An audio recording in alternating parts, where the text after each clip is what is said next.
What's up, everybody? It's James. It's Monday. I'm a day behind on my little video, but hey, here it is. Um, I don't really have much to talk about today except for something that the one thing that I'm really super excited for right now. Um, this is something that I've been waiting for a long time, and it's for the book. It's called A Memory of Light. Check out the image of the cover right here.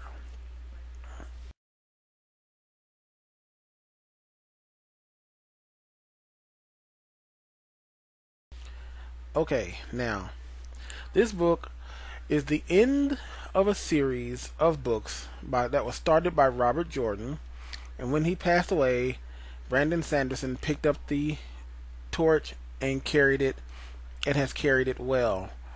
This book is the culmination of over 20 years of reading this series of books. This will be book number 15, 16, I think, if you count the prequel. And I'm really excited. I can't wait for it to get here tomorrow.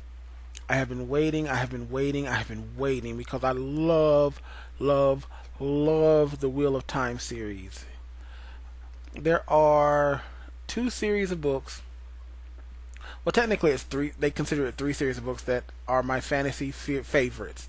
Wheel of Time being number one, number two being the Belgariad, number three being the Malorian. I always consider the Belgariad and the Malorian one big series because they are essentially continuations of the same story. So, this one, The Wheel of Time, this book coming out, A Memory of Light, is the final book in the Wheel of Time story with the Dragon Reborn, Rand al'Thor. And I was introduced to this series back when it started out in '89. I've been reading it ever since. I'm currently working on a read-through again.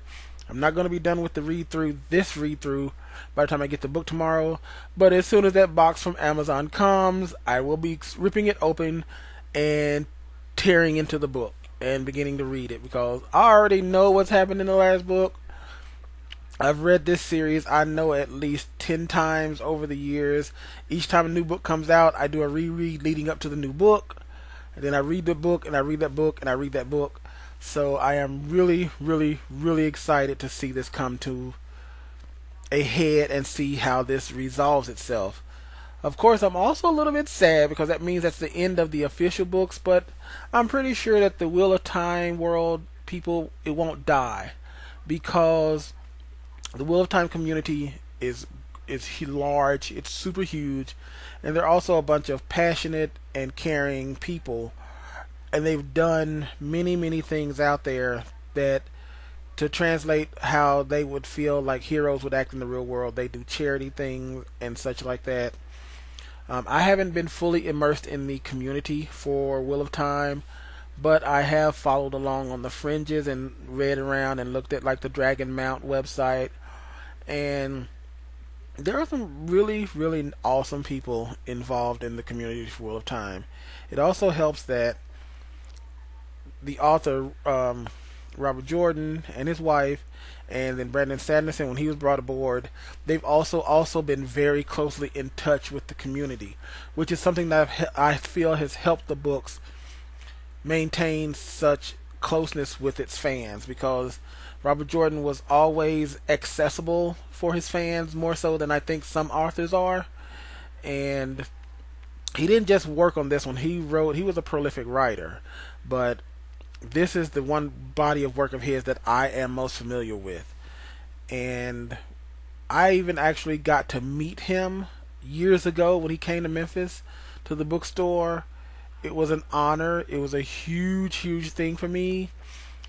And it was so funny because during the question and answers thing, he actually had said that the series was originally meant to be a trilogy.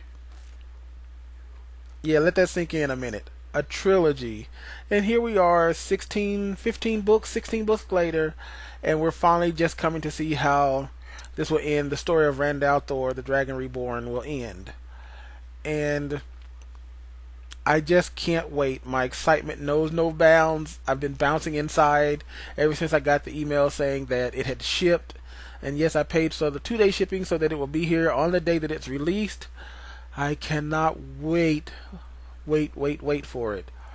Um, so I also wanted to discuss a little bit about how I feel about Brandon Sanderson taking over the writing, because Robert Jordan was ill and he knew he was ill, and I'm pretty sure he had a feeling that he wouldn't make it to see the end of how this story he began would come out.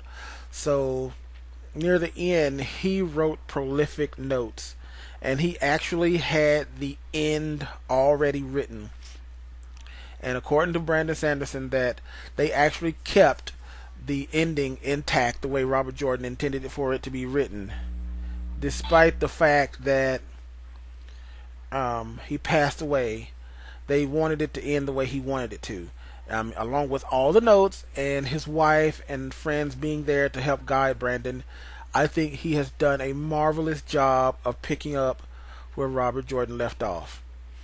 I'm very pleased with the choice of him, and this has made me actually want to go back and start picking up some of his own writing that he has done himself. So I think that after I get done with this book, I'm going to look into beginning to read some of his other works, which is always awesome to be introduced to another author through various means, because I love to read. I love fantasy novels, so we'll see how this goes. Anyway, I've rambled on long enough about my love of Wheel of Time, and I hope that you other lovers of Wheel of Time out there, if you watch this, holla at your boy so we can all be fanboying and fangirling together, so we can be squeeing together, and let me know what you think of the book after you get done with it.